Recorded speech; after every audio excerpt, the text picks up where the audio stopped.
Because yeah, nothing changes and nothing changes, man. Be the guy who embraces the ugly, the miserable. Be the guy who embraces hard work, the grind. Don't be afraid of being hurt. Don't be afraid of sacrificing some blood. Imagine that you're in a movie, and imagine the movie begins now, and you're the hero of the movie. Yeah. What would that guy do? Yeah. What would that guy do right now? Yeah. Because you are. What is it out there I can learn so that I can be more successful? That wasn't your motivation? No, oddly enough. And I think probably you're right. I think that's what most people are looking for. I think they're looking for an answer outside of themselves, and they're never going to find it. I think by this time I realized it was something in me. I met a man here in Toronto. He was one that originally got me involved in studying this, 𝗬𝗏. And he told me if I didn't like the results I was getting in my life, that I was going to have to change me because they were my results. And he said, if you're going to change you, you're going to have to find out something about yourself. If you want it bad enough, you find a way. If you don't want it bad enough, you find an excuse. If you see there basically being no shortcuts toward getting the thing that you want, there are ways to be more and less efficient. And there are ways to do things with more and less of a positive disposition, which can actually make the journey feel an awful lot easier. But ultimately, if you assume that largely everyone needs to go through the same challenges that you're going through, every single difficult thing that you do is kind of like a massive wall that you need to get over. And you go, wow, fuck, I'm so glad that I've got over that wall. And think about how many people are going to be selected out. It's like the Hunger Games, you know? Think about how many other people are going to fall at that wall there. Find something.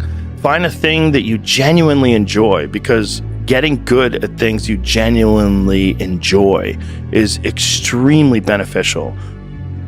You always have to be the person who roots for you before everyone else does. And it's usually a single clap in the auditorium for a very long period of time. It is a slow clap that's just you rooting for you. And that visual, I think, is one that you can kind of take, because it is. Anyone that has a goal and they're moving towards it, they're successful. Most people think that you're successful if you have a lot of money. Quite often you have a lot of money if you're successful, but it isn't. You are one decision away from changing your life. And you have to accept that. You're one new meeting, one new relationship, one new contact, one new action, one new decision away from shifting your life from where it is right now to a totally different place. How can someone become something? How can they create something? How can they build anything if they never learn any skills? And how do we learn skills? We learn skills by going through the hard times. We learn skills by going through the times that test us, the times that make us want to quit, the times where we lose. Everybody thinks that success is all about winning, but the truth of the matter is, guys, is that the majority of the ultra successful people on this planet have a very, very, very difficult and hard backstory. Every successful person in this world has jumped. You are going to have to jump. You cannot just exist in this life. You have got to try to live. If you are waking up thinking that it's got to be more to your life than it is, man, believe that it is. Believe in your heart of hearts that it is. But to get to that life, you're gonna have to jump. People struggle to do things alone. And the path of the exceptional person is one of an exception, which means that you are not with other people. And rather than fighting that or bemoaning it, see it as an indicator that you're on the right path. Because if everyone else were cheering you on, then it means you're not in the right place, because it means you're just like everyone else, and that's not where you want to be. My brain can feel a certain way, but it's not going to choose how I behave all the time. I just can't let it do it anymore. I'm going to have setbacks, I know. But if I'm feeling bad, that doesn't mean I'm doing bad. That doesn't mean I am bad. That doesn't mean that I can't still take some action. See, the thing about life, we're going to die, right? Eventually we're going to die. But our legacy can live on. The impact can be non-perishable forever. But it's got to be built right. And we got to take advantage of the time we have right now. If you can survive the temporary, you'll meet another version of yourself. I coach lots of successful people in all kinds of industries, people that have run countries, businesses, sports, entertainment. I am one myself, and I can tell you that the difference with them and most people is they have a different relationship with pain. See, we're wired all the way back to the caveman days to avoid pain. That's how our brains are wired. It keeps us alive. What actually keeps you alive does not make you successful.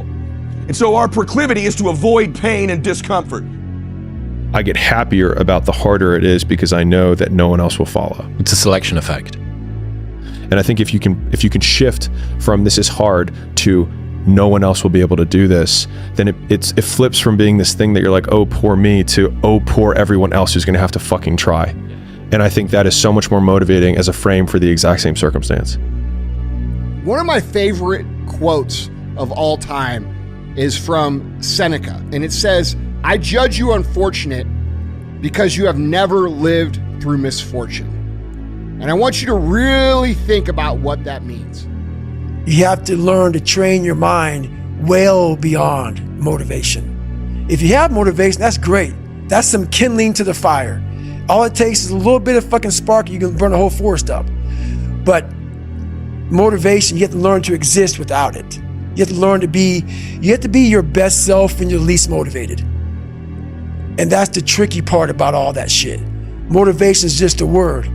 You have to have these different things in your mind on where you want to go and know that motivation is not going to get me there. Because I'm not going to always be motivated. Oftentimes the most epic story is not the shortest outcome to victory. It's the long saga that results in this big thing later, eventually. If you're in a spot and you don't know what to do, and you're not sure where to go, and you don't know where the right direction is, start walking and start looking for opportunities, and they'll show up. People avoid being desperate. Think of the fact they come here tonight and they're down. They're not where they want to be financially. Their relationships aren't what they want. Maybe they're in a desperate place, and you might think that's a negative thing. But when you're in a desperate place, you take the best actions. Desperation is a great place to be. Those of you that are achieving, one of the reasons the achievement is slowed down is you've allowed yourself to feel less desperate. Those early days, that little trench winning in the weeds, oftentimes gives you these huge advantages later on because you have more context than anyone else. And so rather than lament them and hate the fact that you're going through it, remembering that these will be arrows that you put in the quiver that you're going to be using to slay the future bigger dragons. And so expecting it to be easy is what makes it much harder than it ever is. You're going to have thoughts come to your mind of why you can't get it. You have the ability in your conscious mind to reject that idea, kick it out of your mind. Thinking of why you can't do something is never going to do you any good. And keep thinking until you start to think of thoughts of how you can do it. I built Goggins from the ground up. I was born David Goggins. David Goggins wasn't good enough. He was a scared, bullied, abused kid who struggled in life. And that kid, whenever something got tough, no matter how hard I trained, no matter how ready I was, whenever something got tough for me, David Goggins, the real David Goggins, would come out and he would quit.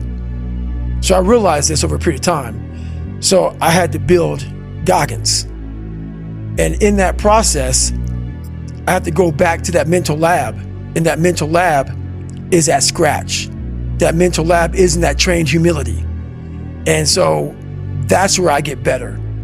I get better when I'm digging holes in the ground, when I'm waking up early knowing I don't have to do these things.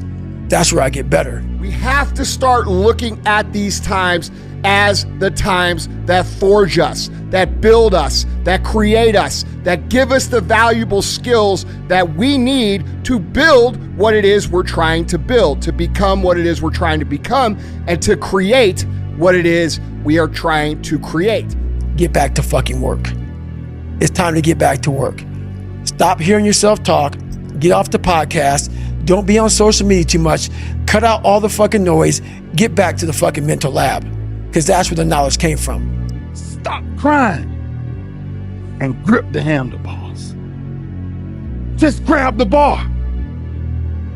See, sometimes we think the pain is what controls us. It's actually our subconscious mind that if we ever tapped into that, that's what dictates most of our lives.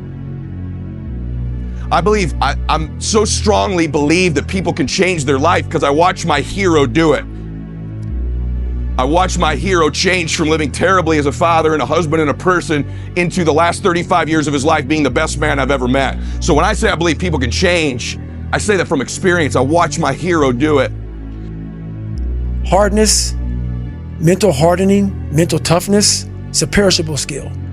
Just because you went through some training once and you got through it doesn't mean it lasts fucking forever. And that's where most people hated me in my life, because I realized that. You don't just say, oh, I got it, I'm checked off, I'm good for the rest of my life. That's why you have to recall. You recall on fucking everything. And you definitely must recall when it comes to the mind. That is one of the biggest requalifications you must have. And when you're at that level, you got to recall every fucking day, not once a year. This workout's gonna test you guys. It's gonna break you too. But in doing so, it's gonna grow you. It's like life itself, man. You go after things. You try them. Even if you fail, you get back up. And you continue to try and fail, continue to try and fail. And ensuring you never fail to try. Because nothing's impossible. Just a spelling of impossible. It's spelled possible. Today we make believe of that. Don't make excuses. Don't blame any other person or any other thing. Get control of your ego. Don't hide your delicate pride from the truth. Take ownership of everything in your world, the good and the bad. Take ownership of your mistakes, take ownership of your shortfalls, take ownership of your problems, and then take ownership of the solutions that will get those problems solved.